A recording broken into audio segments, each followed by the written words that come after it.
Por causa de um mal-entendido, algumas pessoas vão mostrar o que realmente sentem por você. Preste atenção.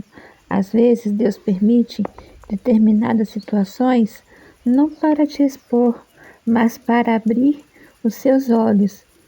Acho primeiro atravessado, primeiro gesto mal lido, mal interpretado, né? Segundo, silêncio não compreendido, errado, aquilo que estava escondido, né? Sob a situação, os elogios, o respeito e quem ama apenas suporta sobre isso.